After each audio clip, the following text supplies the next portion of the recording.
Can't stop me now. Can't stop me now. My feet have come too far for you to tie 'em to the ground. Can't stop me now. Can't stop me now. Set my sights on where I'm going at.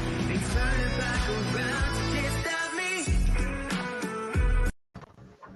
Good evening and welcome to the Psych Coffee Shop. I'm Aeson Knight. Of course, with me in the co-host seat is Techy Joe himself. And of course, we've got Anthony with us tonight with his new book, Rippling Waves. Thank you for coming on the show. Now, you're also a psychic. You do a mediumship. You do a lot of astrology, clairvoyancy, and now you've got an authorship going on. I do. It's exciting. So, tell us about the book. The book is a effort to enlighten and show the value of striving for spirituality and the realization of oneself. In today's world, most individuals are focused on the outer world and unfortunately, to the loss of consciousness of their true inner self.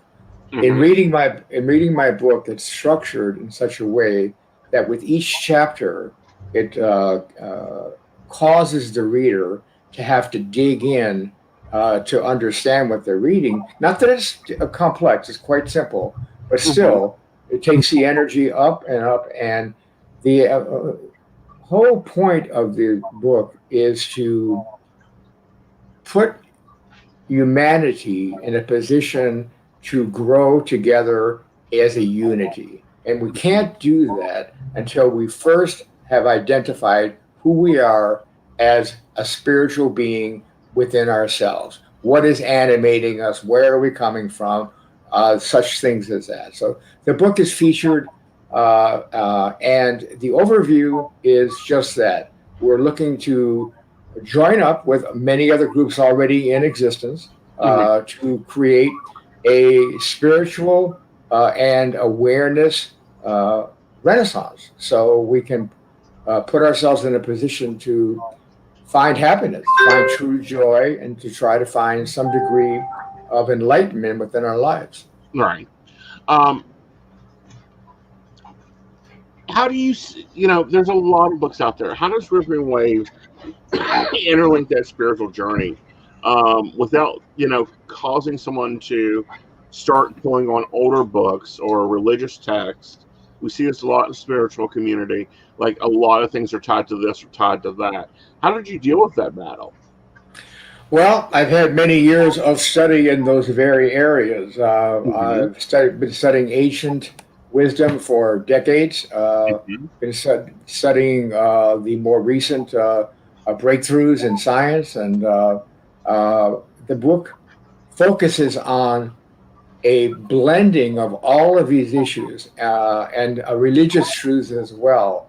And it doesn't really focus on one certain teaching. It is a compilation, a confluence, if you will, of everything that a reader could find out there. I've put over 40 years worth of experience into this book. And one of the things I found along the way is that we think truth is specific to certain genres, but the closer you get and the more you follow it to its core, it's one. Right. All truth is one. Right. And it's all the same. They just want to use different titles for things, is what I've felt so far. And it's like, yes, that's a transcendental meditation. Yes, that is, connecting with the souls left over. Yep, that's Passover, but that's also this and that's also that.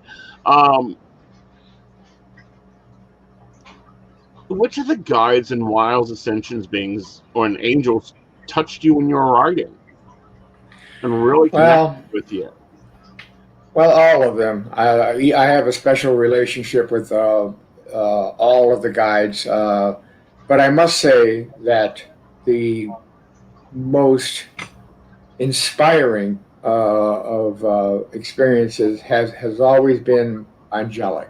The angelic resonance that occurs at various different dimensions is just such that often after an experience, I can't even sleep for 2 or 3 days. I'm so just infused with that energy. It's like it's beautiful beyond description. I've tried to describe it, but It's words hard. are lacking. Yeah, it's hard to explain that. Do you want to like take on some what I call common angel questions and some angel things, like know your grandmother that crossed over is not your guardian angel. That's a So whole different phylum. I'm sorry, I missed the first part of your question. Do you want to take on like talking about angels and the different phylums there and how like that's different from crossover loved ones? Yes, we could talk about that if you like. Okay. Sure. Well, what's your view on that?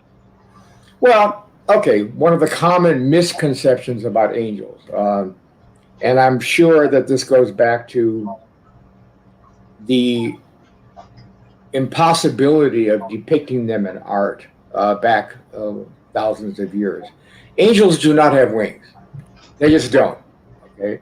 Angels are a presence of light that comes to you. They will present themselves in a human form, not human physically human, but a face, so that you can see who they are. Mhm. But they're in a complete aura of light, and and that's why one of the reasons why it's so exhilarating in this communication is this light infuses you. This light infuses you as you experience it. But that's one of the big misconceptions about angels. Yeah, the one I'll run into all the time is I'm like, no, your grandmother is not your guardian angel. Grandmother's not your guardian angel. Your grandmother might hope that your guardian angel does the best that they can for you, but Right. You know, and that I think another one that a lot of people get mixed up on is that like Archangel Michael is a more of a job title than one being. correct. You know, There are archangels, and they delegate their various duties in the administration of the universe. right? Yeah, I know I get those questions all the time. I'm sure you do too. Anthony does readings. He does a lot of astrology, and a lot of this book is about that growth of that spiritual self that you have to have when you do readings. Yes. The difference, however, is what I'm doing now here on this show is arguably the opposite of what I do in a reading. Mhm. I'm here talking about my book. I'm talking about myself. All that kind of stuff, right? Mhm. In a reading, it's completely the opposite. I completely focus on the client. I'm there for them. It's about them. And if I somehow become part of the reading, I will stop the reading because it's not going right. Exactly. Now, I have another question. When you do a reading, are you like me? When you're done with the reading, you remember nothing said in the reading? One more time. When you're done, when you've done a reading, and you get up from your table, or the client goes on. For me, I don't remember anything that goes on in that reading. No, in fact, I agree with you, and I have spent many years doing that very thing. At one point, for again many years in my youth, I was a musician, and I approached readings the same way that I approach a song. There's a start, there's a beginning, there's a middle, there's a conclusion, and then we get up and walk away. Right. Yeah. So how'd you're fourth generation clairvoyant, how did you get trained? Well, I think I've always had this, and I say fourth generation. I don't know, quite frankly, if it's genetically transferred. I just know that I make that reference because it gives the listener an idea of what kind of family background I grew up in.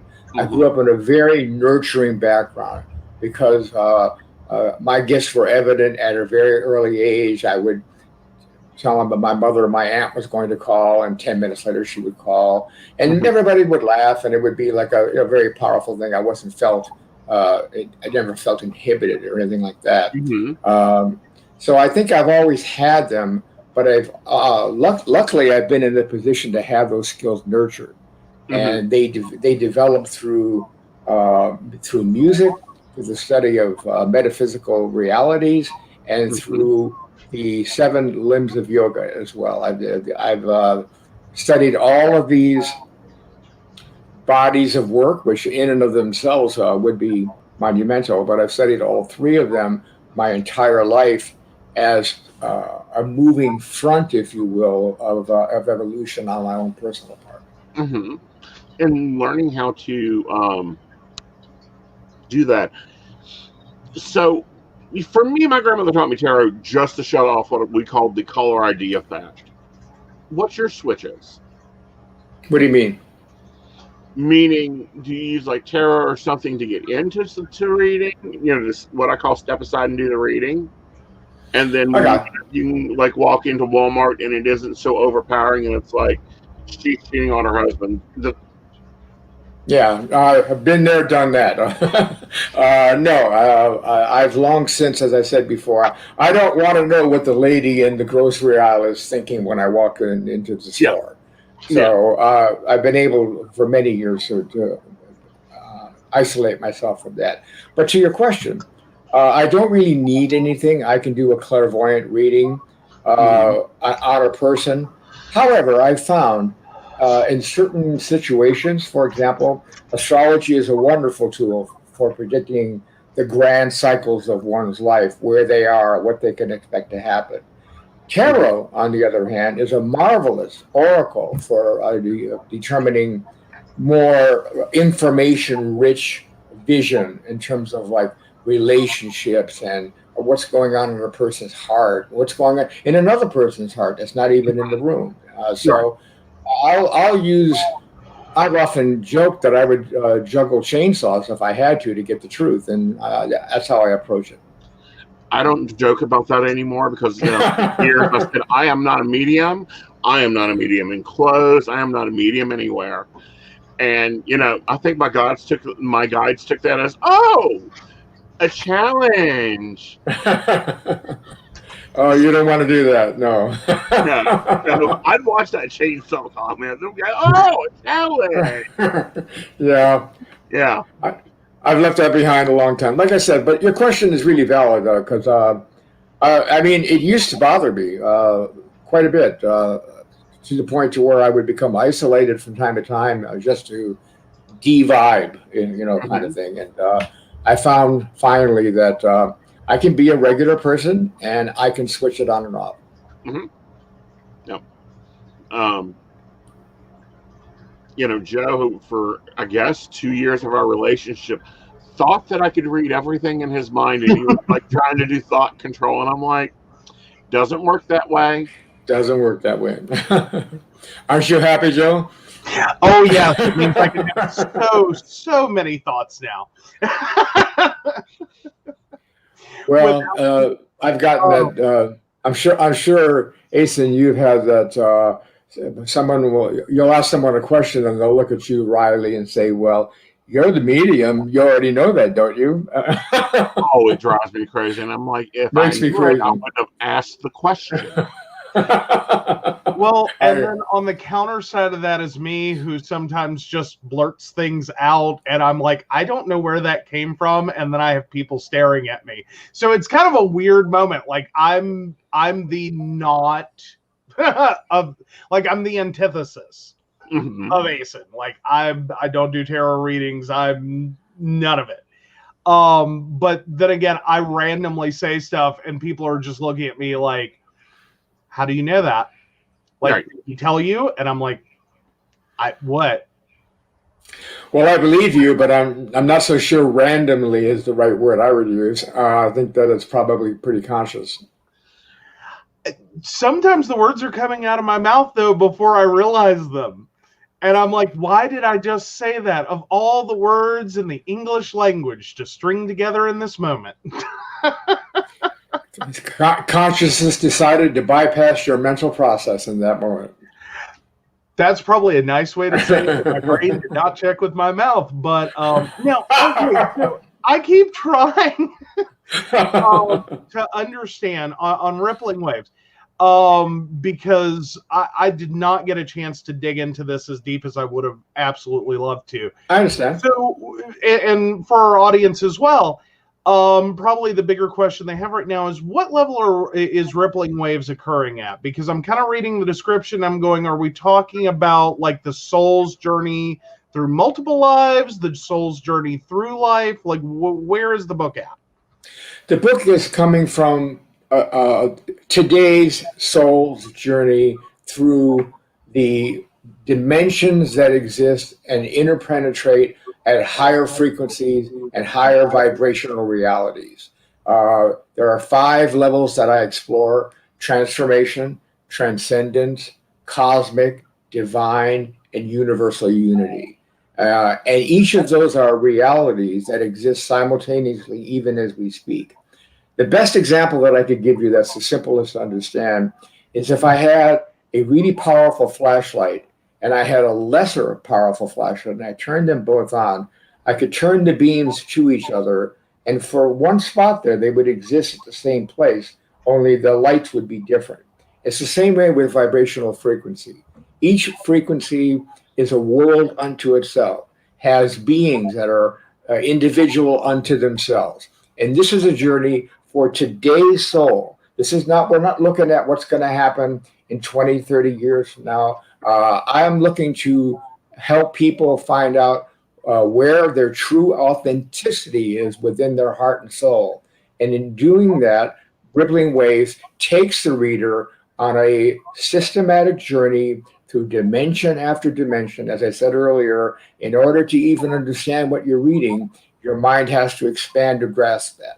And so my promise to the readers is, if you read this book with an open heart and an open mind, and don't make any judgments, at least until the end of it, I guarantee you, I promise you, that you will be lifted up as high as you can possibly absorb.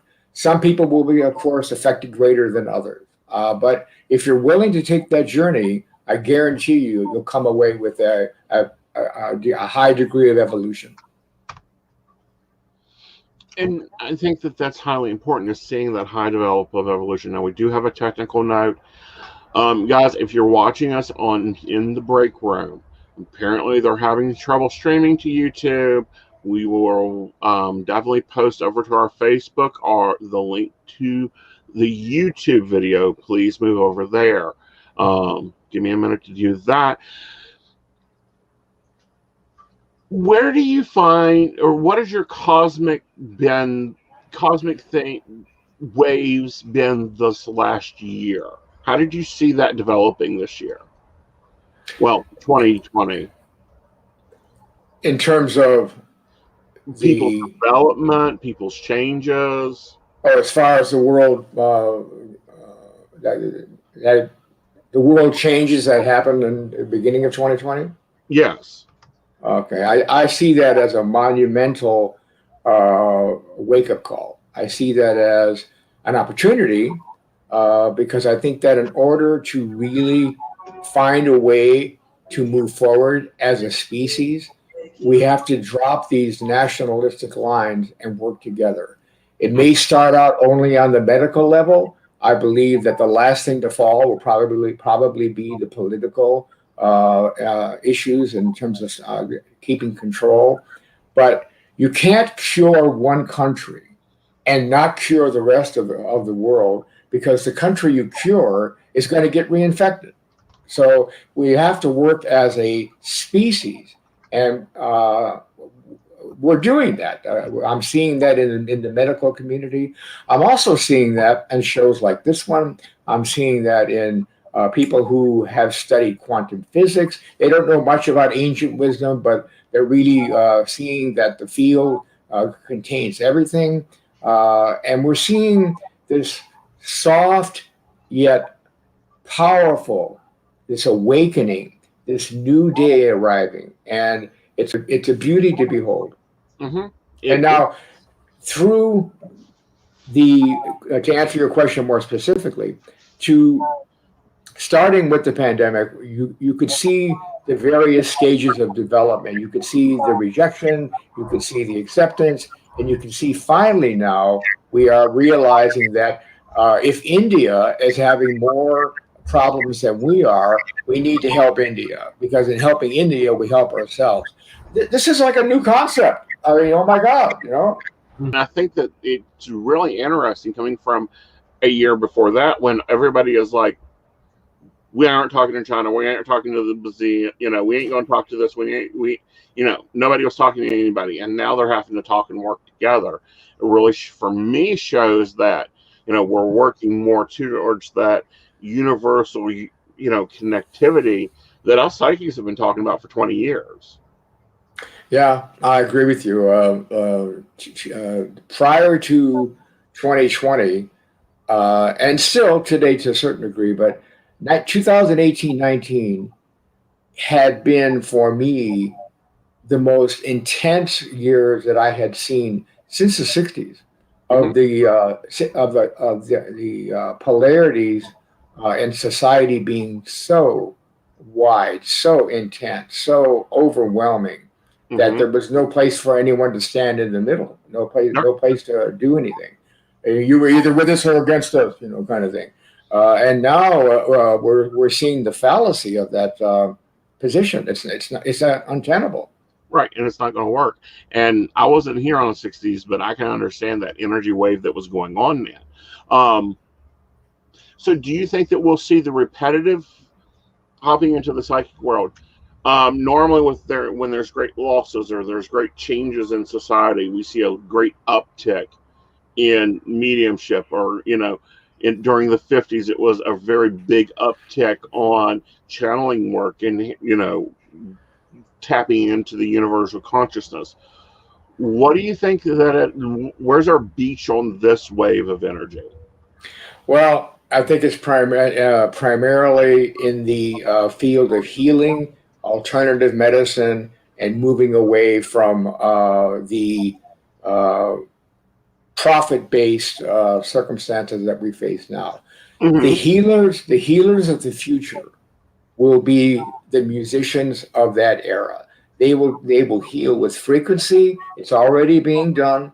And an example: someone comes into a practitioner's office and they have a heart problem. Maybe they've had a heart attack and they don't know what to do. In the future, not too distant future either, we're talking about 30, 40 years, maybe sooner, that practitioner or doctor or physician or whatever you want to call it, shaman, I don't know, they will know in their ability to determine a diagnosis, they will see what the optimal vibrational frequency for that person's heart will be.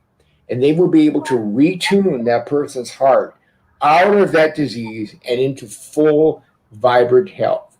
Now that sounds like science fiction, but I guarantee you we're closer to that than people realize. No, I don't think it sounds like science fiction. I think it has a lot to do with things. I think we're seeing that a lot more of what we will call alternative medicine coming into Western medicine a lot more paying attention to, what are you eating? What are you drinking? How are your frequencies? What is the noise pollution in your life? Correct. Yeah. I did find it interesting that as we all went into lockdown, a lot of people went back to getting into with the earth's vibration. Gardening is up. People have took on more time. They're, rejecting moving back to the 80-hour work week, out of the home, 2-hour commute a day type thing. And I think that, it'll continue. What's your thoughts? Oh, absolutely. I think we never really had given it the big try. When I say that, we were never forced to work from home. We had offices, we had all these things where people showed up in the workplace. Now the workplace can be anywhere, and thanks to the internet, we can have single mothers taking care of their children and putting 40 hours of work in a week, and continuing to make major contributions to society in both degrees from that standpoint. Mhm. So absolutely, I think we're seeing a restructure. And by the way, many people are saying, I get asked all the time, when are we going to get back to the way we were? We're never getting back to the way we were. We're going to get ahead, and there's going to be a new future and a new interpretation of what this all means. But Mhm. there's no going back. That we'll see that in about 5 or 6 years from now. We'll see that that paradigm ended in 2019, and Yeah. we're not going back there. All right. I think that we may get a lot more, especially in the U.S., a lot more European style work that value Absolutely. more life balance, more soul balance, more happiness over the project that has to be done. I mean, there's whole parts of Europe that takes a full month off in the summer. And it's like, I don't care what you need. I'm going on holiday. Bye. Yeah, you guys, good for them too. Yeah. I'll give you a little statistic that you may or may not be aware of. In the world, if you were to look it up and you were to ask, what are the most spiritual countries? The United States ranks eighth. Eighth.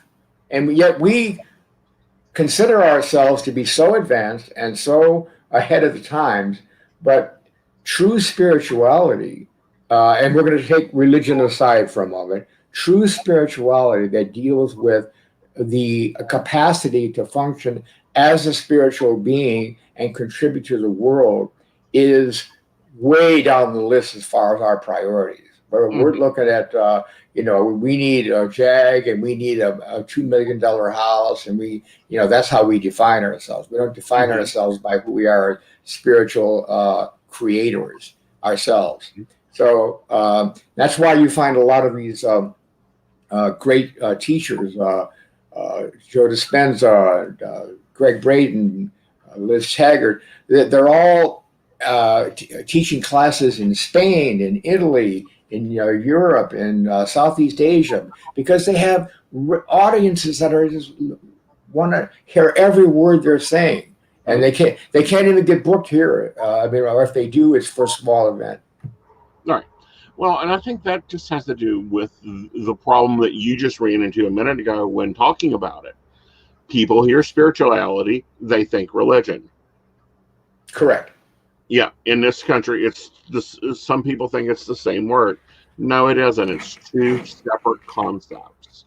And your book really goes into that of not really digging into religion, but digging into developing that spiritual self, finding where you're at and what you're going to do, how how you want to change it, how you want to develop and build into that waveform. Absolutely. I'm sure this is probably the same case with yourself, but aside from the questions of life in terms of will I be married, et cetera, one of the greatest questions that humanity has been asking for years and years is, who am I? Why am I here? What is my purpose? And these are the questions that Rippling Waves deals with. I Mhm. do answer those questions. They're not the only answers, and they're not complete answers, but they are answers. They're starting Mhm. points for a person to deal with. And that's the whole crux of the issue. When you know who you are, and what your purpose is, you're unstoppable. I mean, you can literally create epigenetics and neuroplasticity has shown us, along with other scientific facts, that we can create what we envision. No doubt about it. I'm sure you envisioned this show at one particular point, Oh and yeah, here you are. And yeah, here you are. very much so. Yeah. And what's weird is watching the progression. Now, I've only got like around 28 years experience. How have you seen our industry change? Dramatically. This industry, as far as like the psychic industry. Psychic, spiritualism, whatever. Well, Oh we'll yeah, use the term psychic it's because everyone's got a marketing term, but let's do psychic.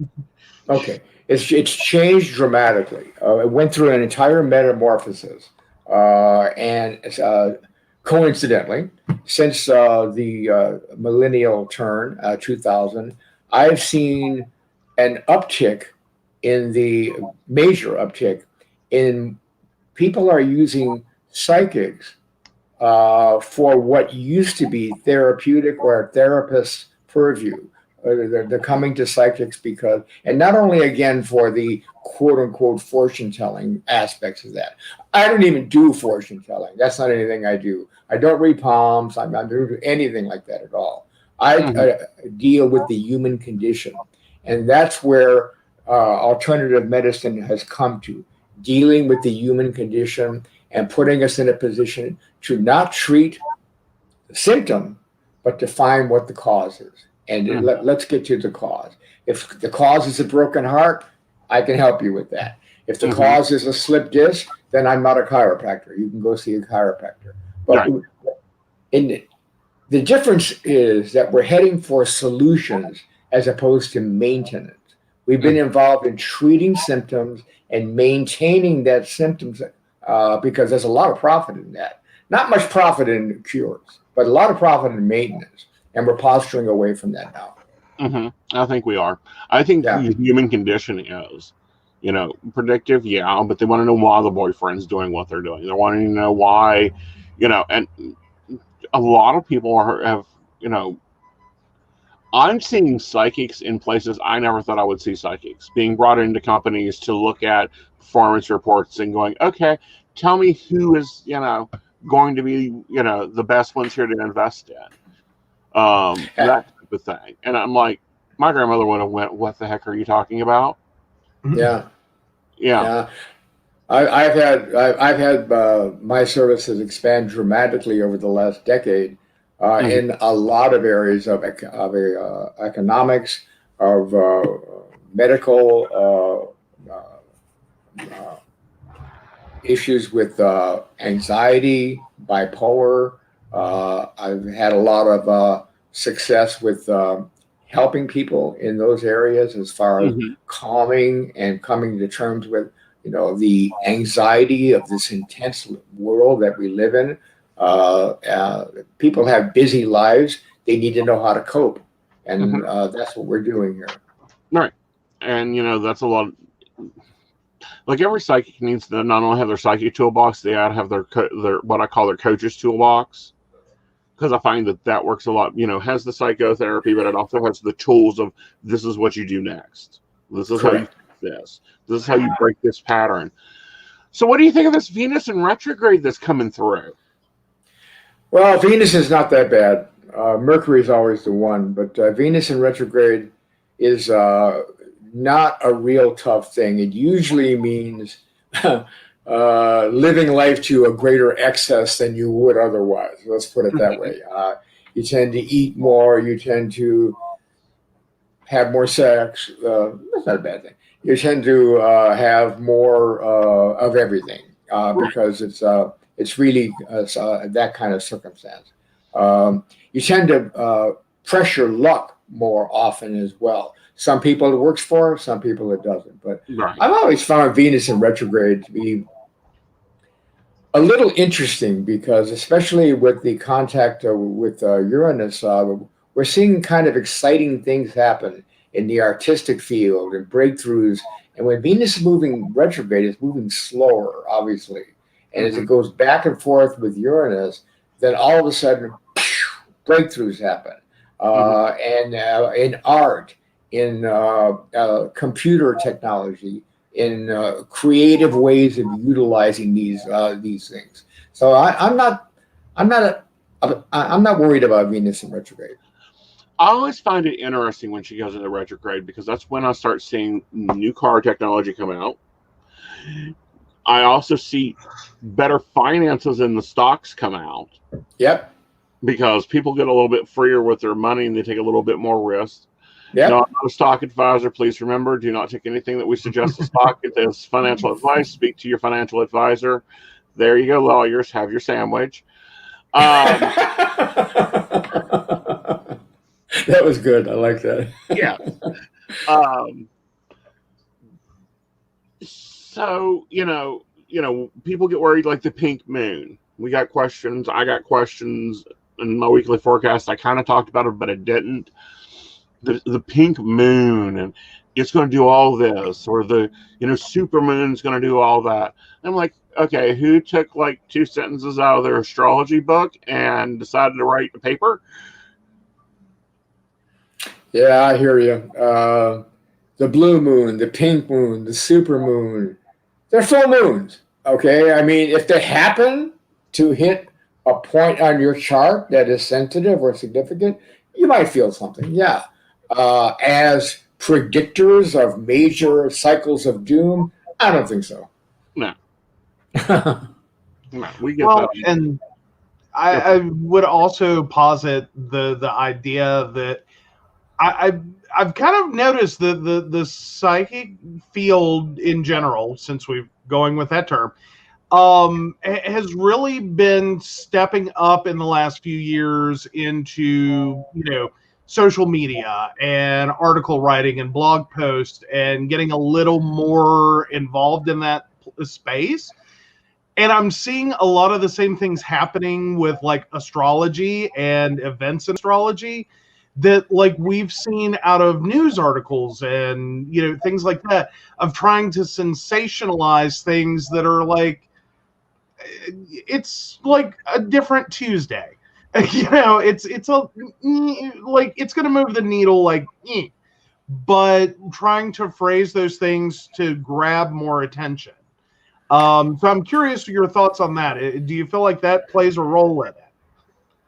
I do, and unfortunately, it's not one that I'm really happy with, quite frankly. I think that if you are interested in astrology and how it affects your life, you need to come and see me or someone that's credentialed and knows what they're doing, and have them do your chart for you and have them advise you specifically in terms of what's going on with you.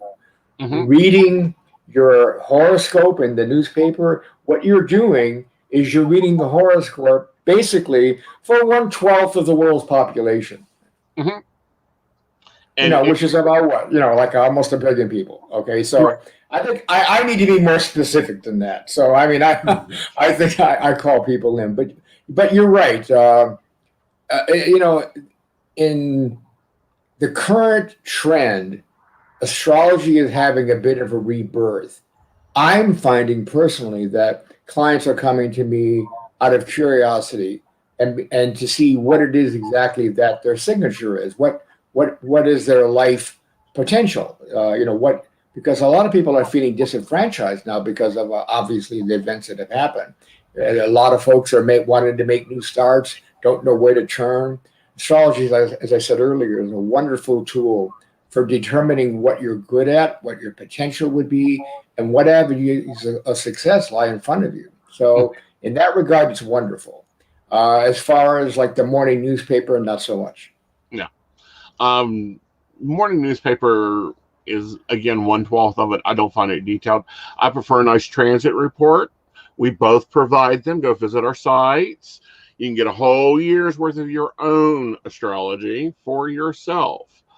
I include that. When I do a natal chart, I do the chart, I do the progression, I do the most recent solar return, I do transits, I do progress transits. I provide tri-wheels, bi-wheels that show the influences backwards and forward. So when you do an astrological reading with me, you're going to leave with about 10 charts and about 3 years worth of transits. Cool. Very cool. I don't do 3 years. I do about a year with them. And then, that way they can see what it is. And then I have a lot of clients that come back and like, all right, I need this year's planner, or I need and I'm like, because that's what I tell them is it's basically your astrology planner for the year. Here's your potential seeds for the year. Come back. But I think we're going to see new developments in that too. The astrology software, because I think you probably grew up in the time, and I grew up in the time when you done the chart, you sat down with a piece of paper, a calculator, a ruler, a pen, and I can't remember what the circle-y thing is.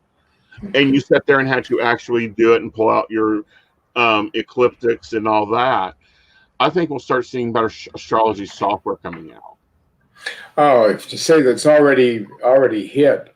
I mean, I got pretty fast. At one point, I was down to about 9 to 10 minutes from scratch doing a natal chart.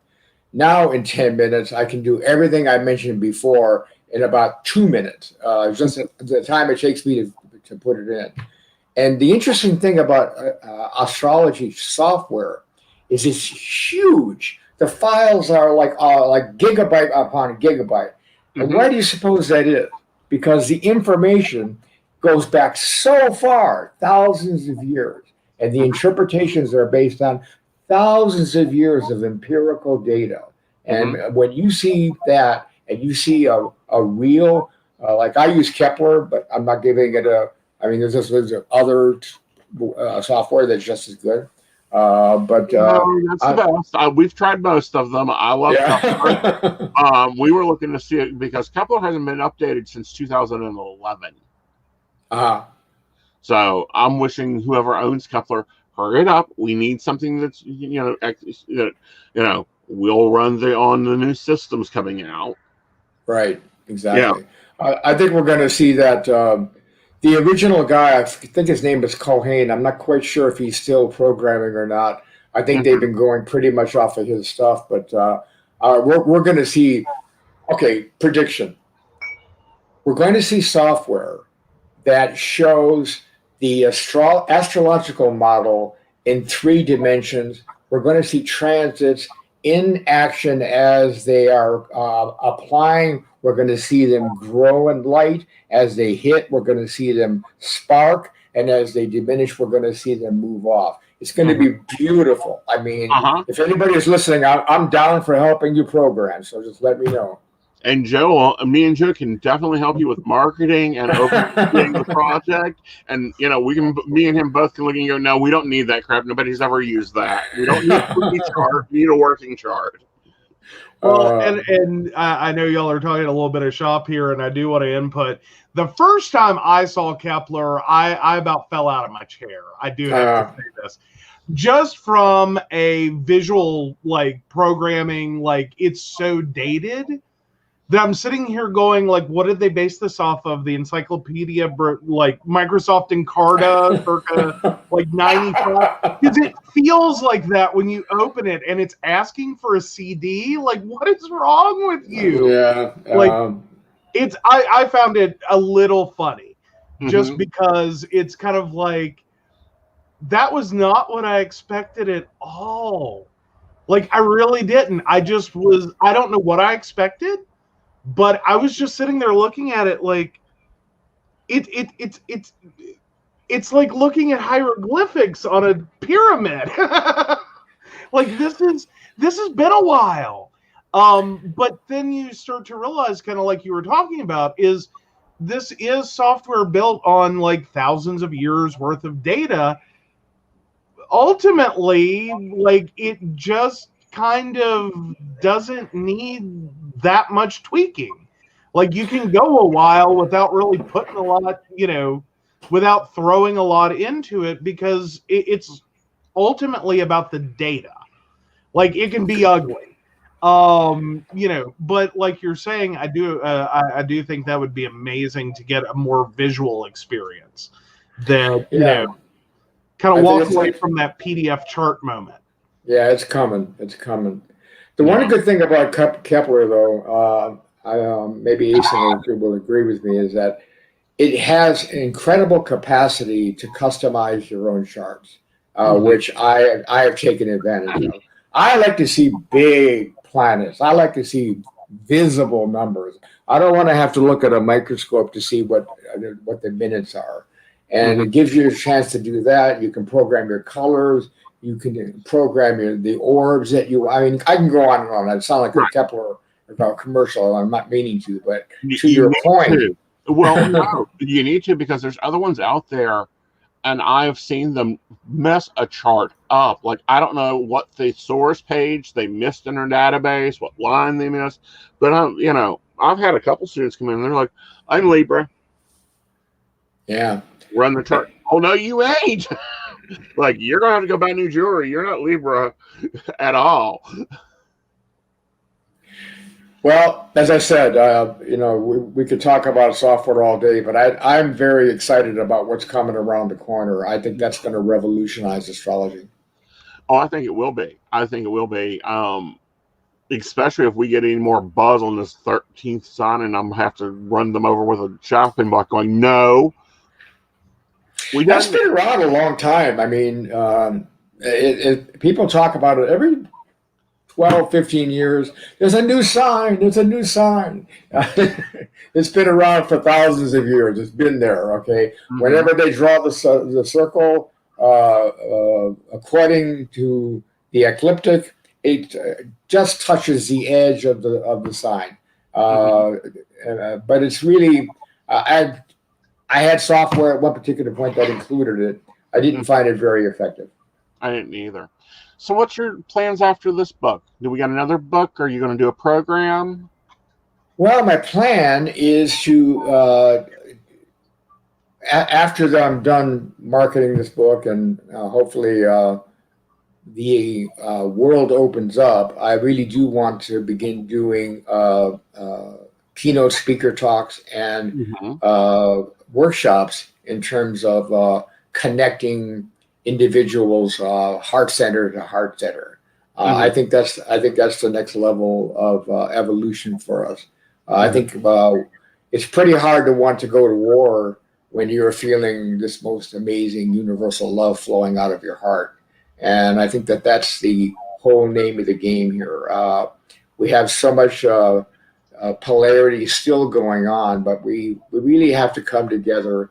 And I think that I'm looking to team up with new age individuals in the science field, and I'm looking to team up with other empaths and other mystics and other individuals who can facilitate this. I've devised a system or a scheme, if you will, called FLP, Focused Love Projection. And I'm in the process of developing that. Unfortunately, that's one of the things I had to put on hold because it requires setting up a presence on all the Earth's chakras.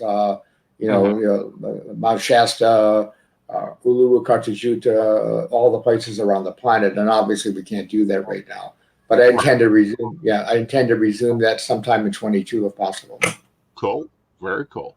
And that's important. How's your business changed? Well, obviously, I'm doing more Zoom. That's about the only way, quite frankly. Fortunately, I've been in business a long time. I have great clients, and as long as I continue to be helpful and authentic and relevant, people keep coming back and they tell their friends. And the phone has been my savior from that standpoint. Yeah. It did give me the time to write this book too. So I mean, I'm very grateful for that. Writing a book is no easy task, I want to tell you. No, it isn't. I've been working on one for a number of years now. Man. I mean, the fun part was actually writing it. The hard part was what comes after. It's like, getting it published and my goodness gracious. It's getting it copyright, getting it in the right image and the right color tones. And it's like, dealing with editors that do not understand language accents. Absolutely. Every editor has their own input. You can't use commas. You have to use commas. You can't use italics. You have to use italics. It's like, oh my, crazy. But I am happy with the final product. I think that it speaks volumes in terms of the depth and the profound nature of the message written. And the one thing that I like to see in the reviews is that people say that they can see the deep, profound truth of the book, but they're never logged or bogged down in language they can't understand. And that was my goal. That was one of my goals. It's a great read. I've gotten through it. As you see, there's damage to the cover. I thought it was a good read. I liked the message. I liked how it digs in. I would suggest when you do the second version to add some note pages in here, because otherwise you got sticky notes all over the place. Yeah. Yeah. That was a consideration, and I'm thinking about if things go well, I'm thinking about in a year doing a gift version where I put more visuals in, and at that particular point there would be more notes. Absolutely. Oh yeah. Because I Thank found you. myself like trying to write down stuff, and there's pages in here. You know, I normally have like a notepad to go with it, but I'm like, this section would be great. The blackness section, that section I think would be great as a workbook section. And guys, this is also on Amazon. It's burning up the Amazons. You guys can also get it on Kindle, and she reads very nicely to you, and you can go through it and still take your notes. Are you doing any lectures? I know you got your readings. Definitely go check him out for his readings. He's got his website up. Go ahead and give your website and, anything else you're doing. Just my name.com. And what I'm doing for the next 2 or 3 months is what I'm doing right now. I'm doing what's called a radio media tour. I'm doing podcasts, interviews with great guys like yourself and great shows like this one, and getting the message out. And as I said, the next stage for me, unfortunately, is dependent upon what happens in society. If I'm able to, I want to go out and talk to the people directly. I'm not sure how long before I'll be able to do that, but that's my second step. Right, it's getting into that mode. I don't know. I've really felt moving virtual works well, because I moved in, I closed my office, I moved to the home office, doing virtual. I was already doing virtual with my international clients, so doing virtual now is no big deal for my local clients. It's like, no, you can stay where you're at. Ask for a Zoom reading, it's the same thing. Ask for a phone reading, it's the same thing. Do you find it the same when you're doing your astrology, if it's by phone or whatever? It really for us is the same reading. Yeah, it's the same for me. I could be on the moon and it would be the same for me. Okay. Right. I do find that there are clients who get more out of the reading in person. And so I've kept my physical office open for that reason alone. And I do really enjoy in person as well. But I hear you. And eventually I'm sure we're going to go see more virtual ongoing as far as taking over. In fact, I'm thinking about expanding my services to include virtual tarot readings and virtual, stuff that I'm not doing right now that I do only in person. But there are very sensitive people, and especially when it comes to healing, because I do that work. I can assess the body, and I find that it's a little easier in person. Yeah, but that's the only difference. Yeah. That's the only difference. Like yourself, I agree. It doesn't affect me one way or the other. Right. I think that's been a lot of debate in the community is, well, that and the other one of if it's a closed practice or not. I'm just waiting for them to start discussing tarot being a closed practice. And I'm like, closed practice for whom and from where? Closed practice? Yes. Don't you know astrology is a closed practice? You're only supposed to do it if you are from the Arabians. Oh, I didn't know that. All right, nice to know. Good to know. Thank you. Yeah, whatever. I've been doing it for 30 years. Somebody should have told me, Yeah, again, this is trying to gatekeep. These are books like The Rippling Wave. I would recommend for someone just starting their journey. Yeah. Trying to understand their psychic self, trying to understand their spiritual growth, while they're here. But also someone that has what I call underlying psychic abilities. Like they're not marathon runners like me and you, but there is that inherent knowledge in them that's like, yeah, today's going to be a bad day at work. I am not taking my normal commute. I better tell Google to avert from this area. Or, as Joe was talking about, his mouth getting the message and not checking with his brain before releasing it. I think the brain is great for that. Who was your target audience when you wrote the book? I'm sorry? Who was your target audience? Who's your target reader? Target reader. Well, I knew for sure that people who were already into spirituality would accept this relatively easily. I also knew for sure that there's a faction of the quote unquote, well, I won't even use a quote. There's a faction of religion that I thought I could never reach. But there's a wide span of light individuals in between who have left religion behind. It doesn't suit them anymore. It doesn't give them anything. And they don't know really where to turn. They're sort of lost. They're looking. They're open. They would love to know. And this book was targeted to those individuals because they're the ones that are ready to scoop into spirituality. They're the ones who will become inspired. And they are the ones basically who will supercharge this movement into a fantastic impact on this planet. Always, but that's the target audience. Cool. Very cool. Well, thank you for coming by and having coffee. Oh, absolutely. And when your other stuff comes out, come back. I know you'll have a whole list of returns. Come back. We'd love to have you on. Thank you so much. I appreciate it. It was great being with you guys. I really appreciate it. Have a great Take care, darling. All right. Hey, Joe. Yes, I'm working on it. Thank you. Get out from your podium. Oh, yes. So, yeah, there we go. I think we're just about back to normal there. There we go. Yes, there we go. Yes. And of course, Mama Knight never fails. Apparently, she had a question.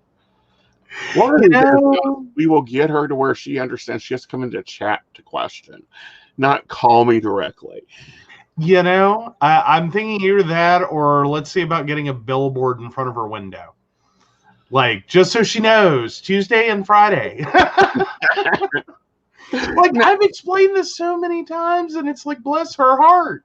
She still thinks it's like Monday and Thursday. Again, I think she wants us on a different schedule. It ain't happening. I know, right? So yeah, very interesting author. That was that was a lot of fun, and I'm glad you got to talk a little shop. Well, you know, that kind of, you know, we do have a lot of shop. We have a lot of shop coming up, and you know, different things are going to be launching, and it's really good to see other people doing what I'm doing, you know, and it's like, yeah, go get this book because it's something Aeson's been saying for a while. And so I do want to take a moment to say hello to Shannon and Brenda, Ashley, the other Shannon, who I guess I shouldn't call the other Shannon, but well, we have Shannon 1 and Shannon 2. Like, I may have to call you Thing 1 and Thing 2. Doctors play on words there. But Brenda does say, ooh, bring her on the show about Mama Knight. I don't think the internet's ready for that. Well, you know, she's an avid Facebooker. Somebody taught her Facebook when Facebook was a fun little place that, you know, she could know. Now she moved into being a YouTubey. But no, I plan to bring Mama Knight on once, you know, her favorite son. He does. He keeps calling you Sharon. I know. I do. You know, I see Sharon and then I see Shannon. And I'm like, okay. But no, she has her own stuff. I believe her new laptop she got for Christmas has a camera. So we might bring her on for a barista staff meeting. Yes. Yes. Don't think she's ready for the whole internet. Yeah, that'd be a good start. Yeah. But so yeah. Oh, so it's warming up in West Virginia. It is. And of course the insanity has began. There's always insanity in there. No, I guarantee you, we will have a four-wheeler accident. Someone will drown in a new river, and I probably will find out that, you know, somebody has took off and rammed a car through someplace it didn't belong before the end of the week. Why? Because temperatures hit 80 degrees. Yes. Yes. But that, if I remember correctly, does that mean we're closing in on the other horrible time of year, the plague of locusts that hits us once a year? The Boy Scout troops descend upon us. Aren't we getting close to that? We Like, should. I don't like they didn't stop last year. I think we're gonna get them this year. They're like, there's no hope. I know, but I'm wondering if it's going to be another jamboree. Because if so, I need to go ahead and put my Sam's order in now for everything. Absolutely. So yeah, I know, right? Like every year we're like, oh, we forgot. And then you're all of a sudden standing in the middle of a grocery store going, why is there no food? Because it does. It looks like a plague of locusts picked us clean. I mean, like, as in last year it was bad enough. Like we had just like experienced that like beginning of COVID. Everywhere looked like the shelves were picked clean, and we were just starting to restock. Well, we could have just been able to find basic things like soda, not at a gas station. Yeah. Yeah. Bread. Mm-hmm. Mm-hmm. You know, because it would be not. I enjoy baking bread in the winter, but when it's 80 degrees and I'm paying money to heat the stove, not only the stove but to cool the stove, I have an issue. Absolutely. Ooh, Ashley has a fun question when you're ready. Awesome. Great. Oh, but yeah. No, I have trouble with that one too. Like, it's nice in the winter when it heats the house. It just sucks. Mm-hmm. The rest of the year when it's like, oh, God, no, why? It's like, you know, it's like ordering Starbucks in hell. I mean, why? Why Because it's Richter down there. They put in more mocha. there? One would hope. I mean, you know. All right, let's rock it. Alrighty, so Ashley 82696, can you tell me if in any of my past lives I've practiced Santeria? Well, let's take a look here, darling. Yeah, I feel like you have practiced Santeria, but you've also practiced faith healing. But you've also practiced folk magic, which is Santeria. They just decided to change the label. So the simple answer is yes, but you've also practiced other spiritual practices. And ones that kind of have some overlap. Yeah. You know, and this is what we get into a lot of times, and I'm going to soapbox for a moment. Yes. We didn't label 40 years ago that, you know, or 70 or 100 years ago, well, that's Santeria. That's hoodoo. That's powwow. That's Dutch. They just labeled it, well, that's fixed. Well, moreover, it's not really that they didn't label it as much as they didn't say, well, you can't do that because you're not part of this. Mm-hmm. As in, you're not part of that culture, you're not part of that community, you can't know that, you can't see that, you can't be a part of that, you can't incorporate that. Mm-hmm. It was more so kind of, which, I mean, to me, kind of makes it sound like what currently people are trying to do is sort of like that moment when you go to the hardware store. Mm-hmm. And like, you know, so you're standing at Lowe's and they sell like Cobalt and Black & Decker and, you know, all these different brands. And instead of buying, you know, the best tool for the job and incorporating that into a, you know, very diverse toolbox of like the best possible tools for every job, that it's like, well, you bought one Black & Decker thing 20 years ago, you're stuck here. You have to buy all Black & Decker. Right. Like, you can't buy anything else, you know, like, you're screwed now. Mm-hmm. Like, even if Black & Decker doesn't make the best of that. Right. And, you know, Brenda's comment is so valuable here. Mm-hmm. So, yeah, she says, my grandmother learned and shared with her Hungarian neighbors, her Italian neighbors, Irish neighbors, etc. They all learn from each other. Exactly. Yeah. And that's what's happened with a lot of practices, it's like saging. Well, you know, the English saged in the 400s because of the Black Plague. They also burned different herbs. Then we have the Native American saging over here to cleanse energies. Then we have it being picked up, but used as cigars in the West Africas and, in Honduras. But that's tobacco. Well, tobacco was used in Turkish magic, and before that, it was used in medicine in China, and then before that, it was used here in South America in ritual magic. So where do you box this off at? At what century do you want to box off some of this stuff? Is where I see the problem. Mm-hmm. Well, and I think the bigger overwhelming issue is, do you realize, like, people who want to do that, do you realize what you're doing there? Mm-hmm. Like, I think it is very important and can be very important, and should definitely be recognized that this comes from this, Mm-hmm. and that there's, different things that in the final output, that there were a diverse range of things that influence this, Mm-hmm. whatever this is, as well as honoring the fact that it came from here. Right. That, hey, this was, this was a contribution towards this.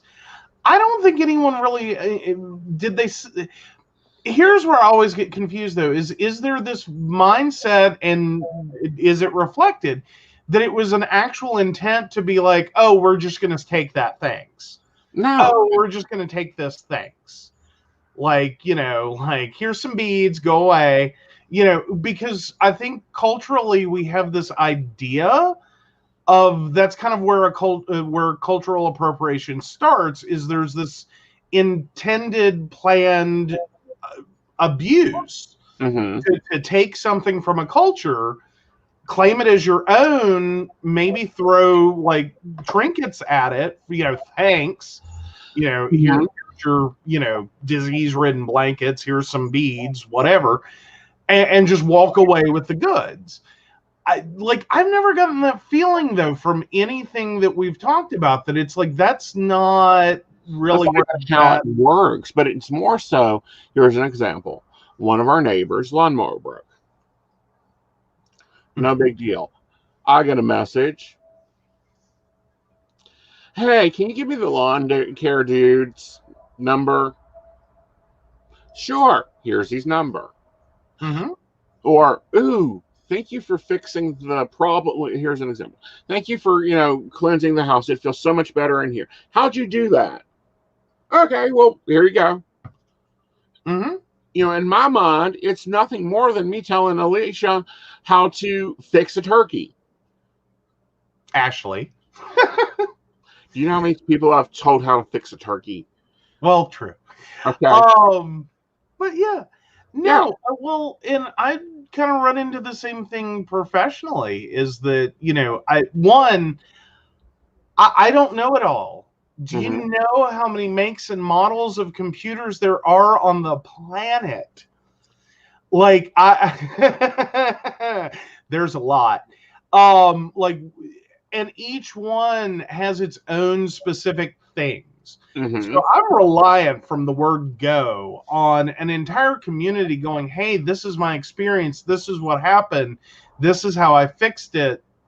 And that being an accepted thing, that within my field, we do that. Mm-hmm. Like, there's a ton of people that could sit there and be like, I'm going to keep this in my little black book of secrets, Mm-hmm. that I'm never going to tell anyone, and, no one's allowed to know, and I can trademark this, and this is my special sauce, Mm-hmm. of, my particular brand of genius, that I can fix this problem and no one else knows how to. Right. Whereas IT never really went there. We always started with this idea of, like, the more I can share, the Mm-hmm. more people can, fix this issue, and the more people can learn about issues and about their computers and how to fix them themselves. And I'm kind of the mindset, if you choose my services, that's great. Mm-hmm. I'm more than happy to point someone and go, here, I think this will fix your problem. Mm-hmm. And if it does, that's great. If not, I'm glad to help you out in any other way I can. All right. And I've had those moments where sometimes I spend an hour and I don't make any money. But it's also a learning experience for me.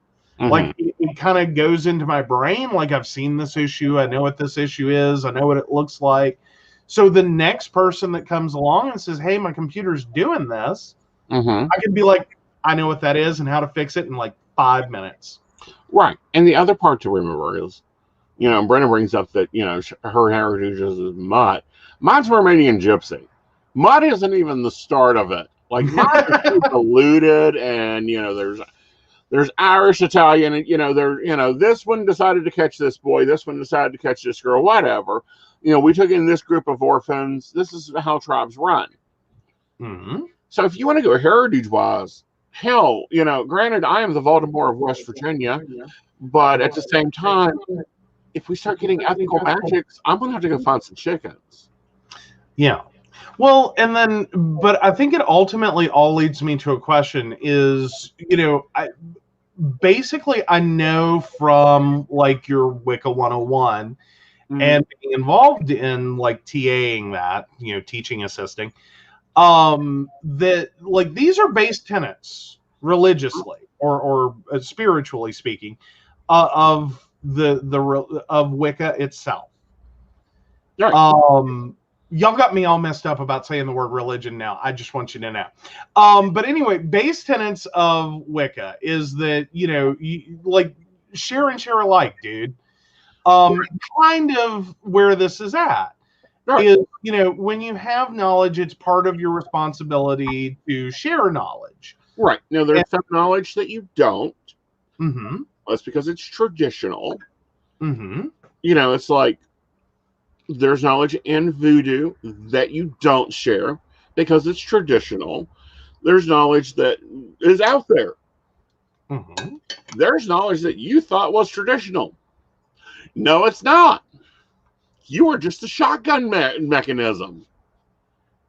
Okay. Oh, well, yeah, you were a guinea pig on one specific thing On a number of things in particular, but in one specific instance. Right. But yeah, no, I just wonder, some of this being taken out of, like, you know, maybe that specific practice has different tenets, because it does seem like a lot of them kind of have the same, like, share and share alike. Like, there's things you shouldn't, but then they're like, for a lot of it, it's kind of like, no, we're good.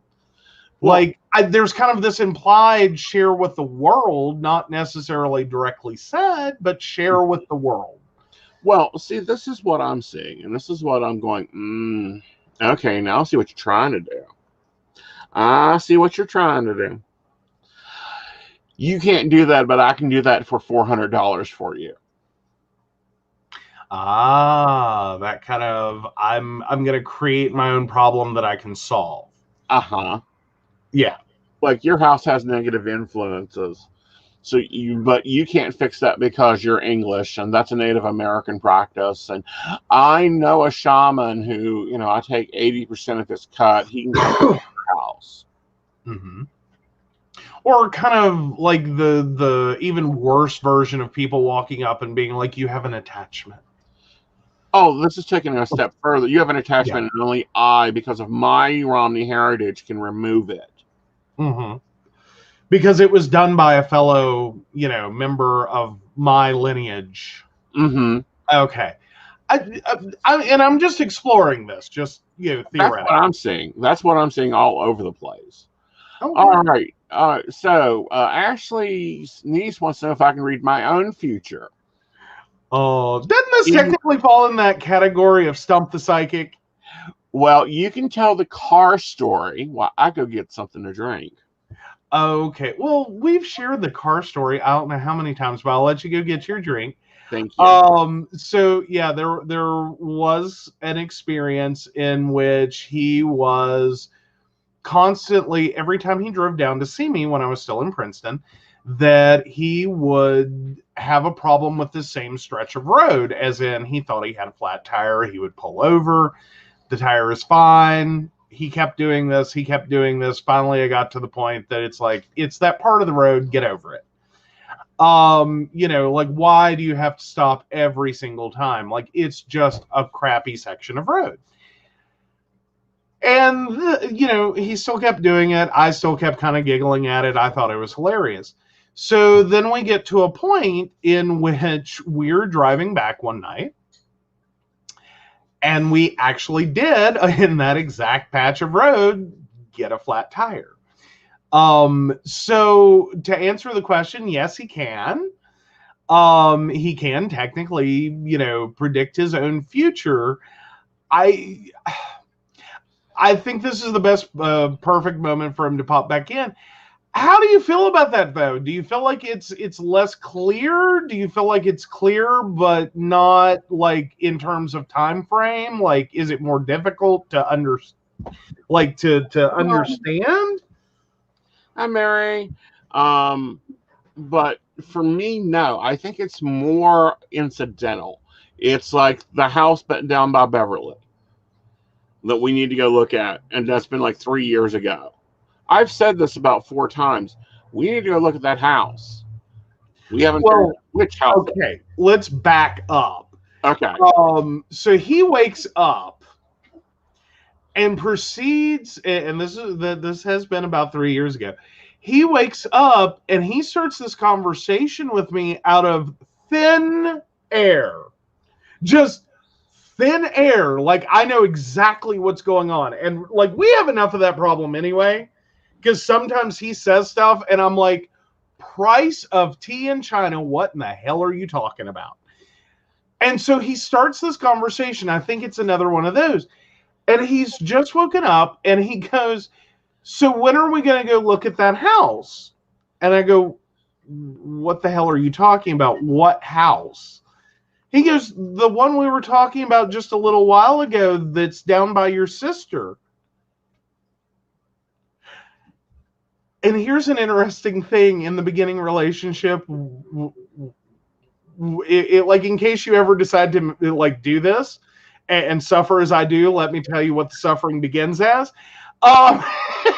You will have moments where it's like one of us is crazy, and I'm not currently sure which one. So I'm having that moment of like, am I just forgetting a conversation? Like, when do you mean earlier? And so he's going, no, we just had this conversation about we were going to go down today and we're going to see this house. And it's, in the city that my sister lives in. One of my sisters does. And we're going to go view it. And if we like it, I think we're going to buy it. And I'm like, okay, apparently I had a stroke if this occurred. Because nothing. And I'm like, okay, basically I'm like, either I've had a stroke and I've totally forgotten this conversation, or no, honey, we have never had this conversation whatsoever. I have no effing clue what you are talking about. Mm-hmm. And so we kind of, laughed about it, went on about the day, whatever. And then, yeah, you've brought it up a couple of more times. Like, it's just this thing that's on a calendar that we've already pre-discussed. Like, I should know the MLS link for the fucking house listing. And I'm still like, I got nothing. Right. But, it's also like the new one today saying, I need a birth date for you before I can even look at that, bud. But this morning I woke up, I was very sure that I had answered the phone and heard a woman's voice say, sorry about the contest. I'm wondering what contest. Yeah, you were having another one of those, like, this just happened.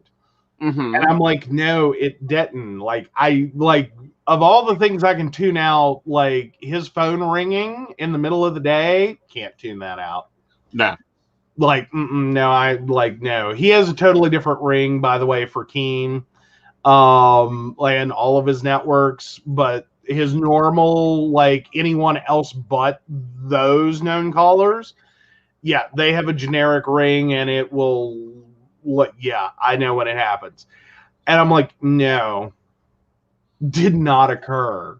Yeah. So, I noted down. It's like, all right, we'll see what happens. Yeah. I don't buy blue cars, especially blue Buicks, because the wheels will come off, that type of thing. But as far as like sitting down and doing like you guys and going, oh, well, there's another thing, and it was an offhanded comment. And now I'm like, did I manifest it or was I seeing it? Okay. I don't want a mother-in-law or father-in-law ever. Well, yeah, that's a definite chicken and egg question. Yeah. Like, is it your experience with mother-in-laws and father-in-laws that led you? Or was it, no, should be a thing that I'm looking for because it'll be the one, like, here's your V8. Yeah. Or it'll be one of many. Okay, got it. Yeah. Like, is it just, so to speak, one more thing on the list that, like, gives you clarity? Right. Because I've, years before I met Joe, made the comment, I will not deal with another father-in-law in my lifetime. I am done with this crap. Meanwhile, hold the page.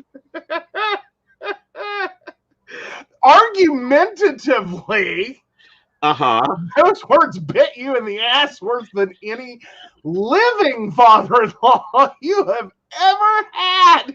He is bucking for trouble, okay? Your father is going to be in trouble one of these days whenever I either get time to go to Princeton to dig his ass up and cause him some pain or get to the other side to deal with it. But anyhow,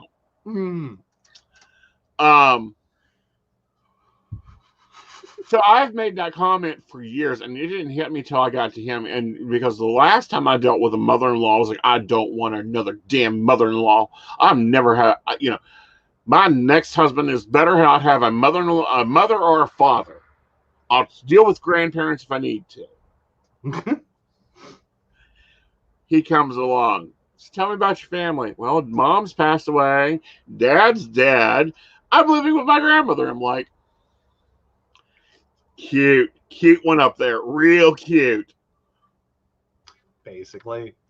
So yeah, but no, Saint, seriously, in case you missed it, drop your date of birth in. We'll get to you in just a minute. Right. And hello, Mary. Yes, hi, Mary. But no, I know that we're going to buy a different home. I don't know what type of home. I know it's towards where Beverly lives. I know it'll have an office space for me, or an office suite for me. And I think it's red brick from what I've seen. Oh, well, okay. Well, that narrows it down. Like, couldn't it have more interesting brick that's more unique? It would be nice, but no, it's very nice red brick. Well, that's just boring. Yeah. But as far as like doing the daily predictions that I do for people, or the relationship predictions, no, that I can't read myself out of a paper bag for. Major events or important events, I'll get warning or start talking about them, and everyone will think I'm crazy. And it's like, no, this is fucking common knowledge. Like, me doing TV is common knowledge in my brain. Well, and I will say that sometimes for your own predictions, they can sometimes, like for yourself, is sometimes and I don't know how it works necessarily, like for your own, if that's a different, like totally different experience. But sometimes it feels like they're just a bit scrambled. Like sometimes it's the cart before the horse. Right. Like it's sort of like I've almost questioned a couple of times, like, I think your prediction actually caused you to challenge a situation in such a way that the outcome became the thing that you had you know what I mean? Like everything was going along smoothly. And then this became like the moment where it all changed. And it kind of makes me wonder if the cart and the horse got swapped on it. as in, was everything going to go along smoothly and continue going along smoothly, but not for that moment? Or was the moment like, and I know that's a deep like moment or a deep question there, but sometimes it does feel like sometimes the cart and the horse got switched, like which one's driving it and which one's getting pulled along. Did the situation change because of your premonition or your prediction, your precognizance of a situation? Did it cause it, or was it an inevitability? Because sometimes I've seriously wondered, because I know it changes how you interact with things. And sometimes I wonder, like, if you hadn't changed the way you interacted with that, would that have still have happened? Well, and you would have had to, like, dealt with it and moved on? Or would it have just been like, never would have occurred? Well, here's an example. The car thing. That made me insist on having roadside assistance. That made me insist on, no, we're going to make sure this has a real spare tire. Well, but ironically, the spare tire we needed. Right. But the roadside assistance we didn't, because we probably got the fastest response out of courtesy patrol in state of West Virginia. Yes. Yeah. Like, the car hadn't even cooled off. It's rainy. It's dark. There's I have made the call that I have been waiting to make for a year and a half. I have a flat. I'm at such and such. Yeah. Okay. We will get en route such and such certain company. That's fine. I just don't want such and such. And it didn't even matter. Like, we had to call and cancel. Yeah. Because courtesy patrol just comes, like, within minutes. Like, he hung up the phone. We're sitting there going, wonder how long this will take. And it's tap, tap, tap on the window. How are you this evening? Oh, hi. Yeah, we've got a flat, and it's pouring the rain. We have a flat. We just called to get it changed. Okay, awesome. And he starts working on the car. We're stuck here thinking this was like the luckiest moment in calling for roadside assistance ever. Right. Like, where were you? Like, were you just sitting like an exit up and like you heard the dispatch and you're like, be right there? And we left up, only to later realize this was courtesy patrol because we couldn't see anything. But we're sitting there while he's changing the tire in the car. We're sitting in the car, totally dry, like, okay, here we go.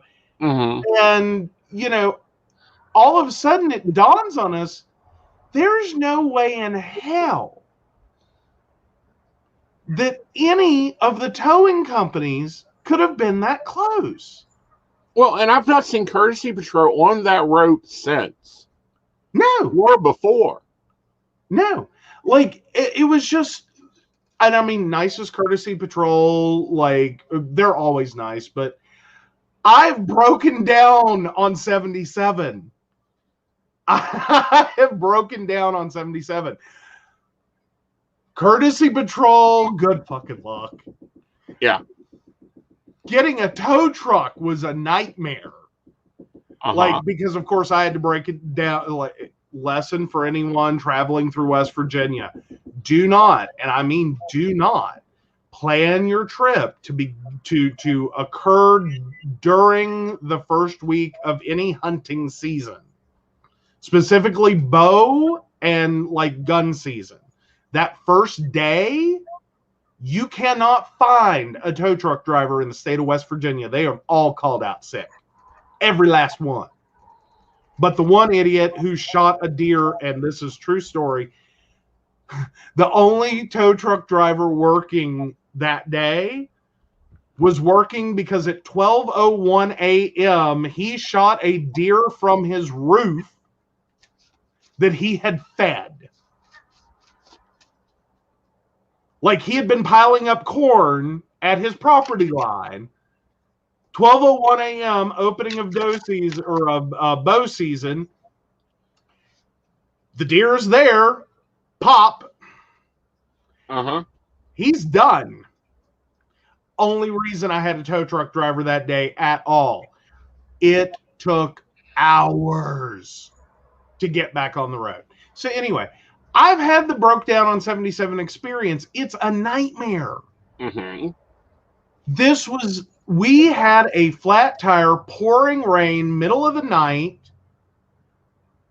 We were stopped for like 10 minutes. Like, crazy. I'm just saying, it was crazy. Life with the psychic. All right, Mika's got a question, and this is something that I've dealt with before, so shoot it. All righty, Mika 22082. Aeson, I've been working on time management and journaling, and now tonight, I don't know what the hell to do because I need to do everything. I've been forgetting to do stuff, and I have notes on my phone, journal, planner. Any advice on how I can stop getting in a rut like this? Yes. First advice, knock it to your list. Items that you need to do, appointments, need to go to one place. My suggestion is a paper planner. Here's why. Phones are lovely. They're great. You can take notes. You can pre-program messages, all that. It doesn't interact with your brain to get it on paper. Secondly, you need to sit down, take everything that's in your phone, put it in your planner. Anything that is not record keeping, move that from your journal to your planner. Now, all this shit you got to get done, prioritize it. 1 through whatever.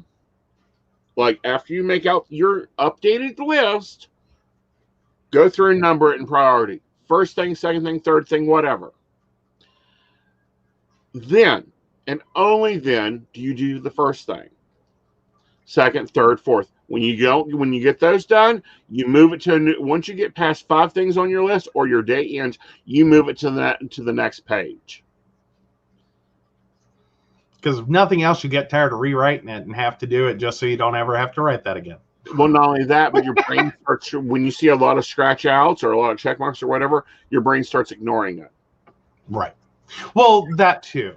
Yeah. And then the next thing I would throw in there, what's your rewards? Like, I'm sorry, we're all human animals. We are basically like dogs. We need treats. Like seriously bribe yourself. I don't mean with food. That's typically a bad one. Like, it can be like you go to a like special restaurant or have a special like coffee or whatever. That's fine. But I mean, don't necessarily sit there and be like, I do 3 things, I get a candy bar.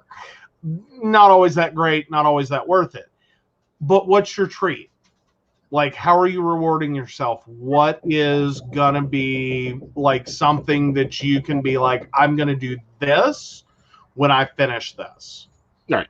And the other thing there is to develop a routine of, in the morning, you take about 30 minutes to go through your planner, pull all your resources into it, and in the evening, you go through your planner, and then you go through your journal and check yourself. There we go. Okay? Those things will help you get things done faster, better, and quicker. Also, write. I know typing's amazing. I love to type. I love writing it out, as weird as it looks, works. Prioritizing works. And then that way you can see, and now I'm experimenting with time blocking. Like, I have this to this to get this done. I have this to this to get this done. To see if that works for me. You may have to move to time blocking. But the problem with time blocking is dealing with your distractions. People coming up and talking to you at work. Facebook Messenger. TikTok. TikTok's a bad one for me. Husbands having a full conversation when it's like, no, my planner says I have to cook dinner. And my planner says, love me! Yeah. Teasing. But no, I like and kind of a different take on that is sometimes you also just have to challenge yourself to sit and do something for 5 minutes. Right. Like if you're really like, I don't want to do this, I don't want to do this, I don't want to do this, I don't want to do this. Mm-hmm. Sometimes just go, I'm going to do it for 5 minutes and whatever happens, happens. If it's like calling like somewhere, Mm-hmm. like you got to schedule an appointment. You do not want to talk to that hateful fucking bitch at the fucking doctor's office because you don't like her. Sit down for 5 minutes and just be like, for 5 minutes, I got to talk to her. Mm-hmm. I have to do this. All right. And sometimes I will say, like, you will pick the perfect 5 minutes that you avoid her. Mm-hmm. You know what I mean? One Like, there is, what can you delegate? If you've got too much on your plate, i.e., you know, I have a serving plate. Some people have a dinner plate. Some people only have a dessert plate. What can you delegate to somebody else or trade off with someone else? Example, I hate doing dishes. I will do them. I do them my way. So a lot of times the invisible assistant does dishes. That's fine. He gets pizza from Sam's. Good trade-off. Mhm. Mm-hmm. All right, Ashley's question. When to take it, darling? All righty. So actually, it's not Ashley's question per se. Ebony 82188. When will she reconnect with the man you called the real thug? Ah, and he is a real thug. He's a very nice, lovely gentleman. Very indulgent, you know, able to make money. A lot of heart, a lot of emotions. I say 9 days you'll be seeing real thug. You'll be reconnecting with real thug. All right, y'all.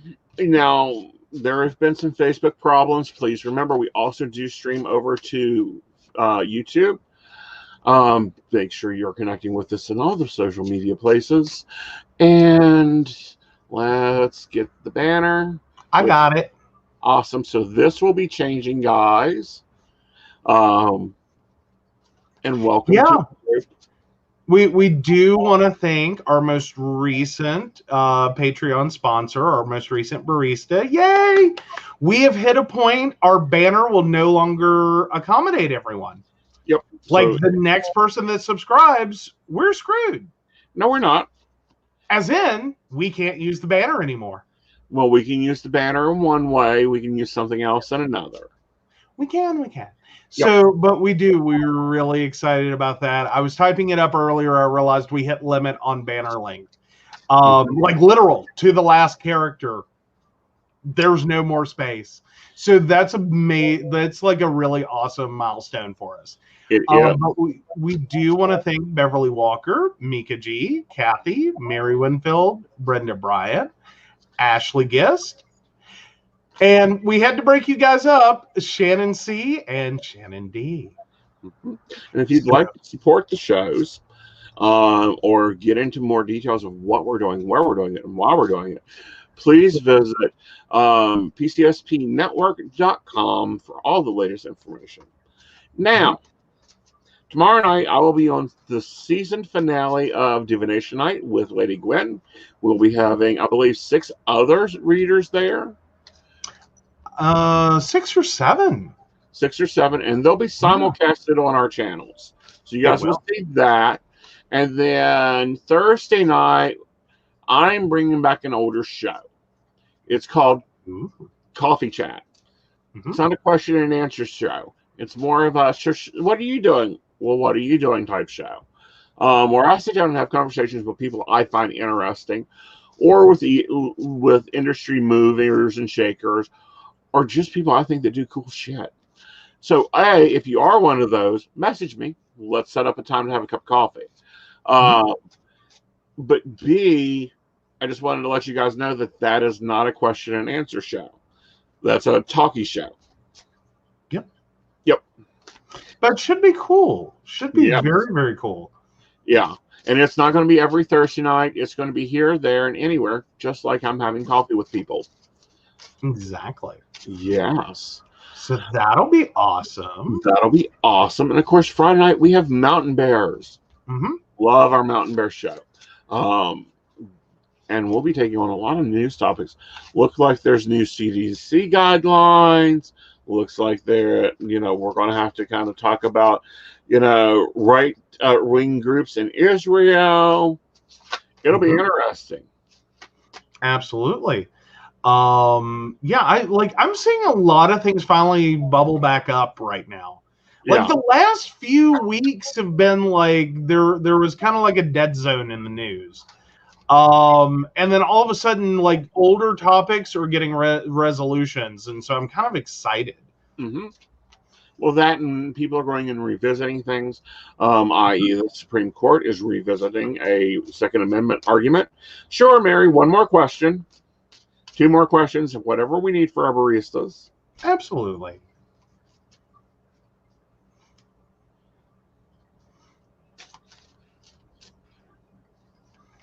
But yeah, no. One I saw, just to like preview a little bit of Friday while we're waiting for Mary to pop her question in. We have updates on the kid, the male student who painted his fingernails that faced so much trouble in school.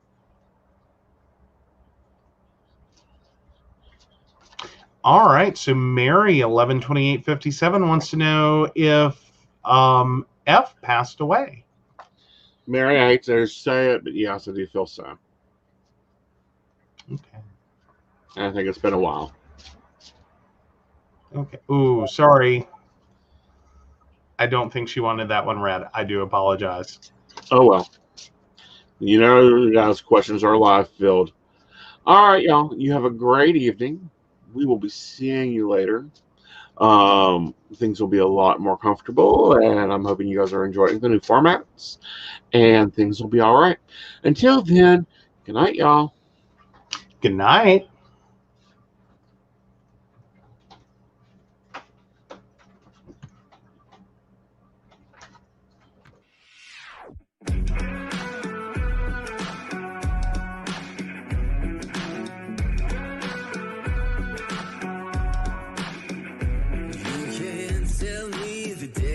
Stacked. You can whisper behind my back. You can show me how the odds are up against me all day long. But I've been through the fire and come out alive, and there's no more fear in my eyes. Oh, now I'm rising, and you can't bring me down. You can't stop me now. Can't stop me now. My feet have come too far for you to tie 'em to the ground.